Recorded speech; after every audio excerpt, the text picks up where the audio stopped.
oluvannyuma lw'empaka ezigenda okufundikira kalenda y'eggwanga okutongozebwa olunaku lwa leero, abamu ku bavuzi omubadde Ronald Ssebuguzi, Susan Muwonge, Edison Munyweza ne Ismail Otega bagenze mu kifo ewagenda okuyindira mmotoka. Bw'abadde awogeera bannamawulire, champiyoni wa 2011 Susan Muwonge ategeezza nga bw'alindiridde olunaku mulindwa bw'omwefuka Ronald Ssebuguzi bwe yajjako engule y'eggwanga n'oluvannyuma okusanyusa abawagizi be n'ennyimba. Nkakasa nti no nga 26 wekijja okuggwa nga tuli ku Festino City nga tulaga ate kye tulinawo. Ku luno ejja kubeera Subaru versus Evo. So Peter, abawagizi baffe mwenna aba motorsport mubeereewo kubanga ate ekinyumo kigenda kubeera ky'amaanyi nti kuliko n'abayimbi abajja okubeerawo.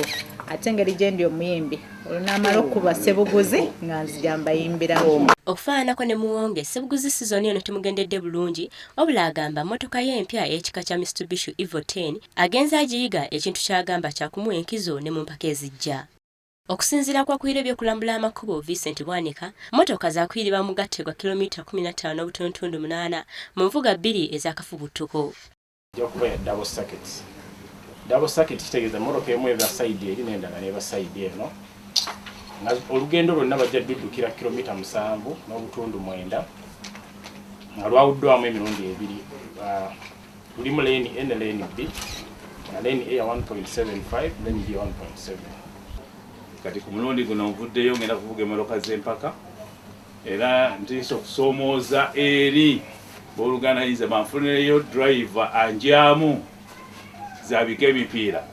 Ate yali akulira ekibiina ekiddukanya omuzannyo gwa mmotoka mu ggwanga FMU Uncle George Kajimu akakasizza nga bagenda okulagamu bannamukono obukodyo bw'alina mu kuvulumula mmotoka era asabye okuweebwa omuvuzi ow'amaanyi gw'abavuganya naye.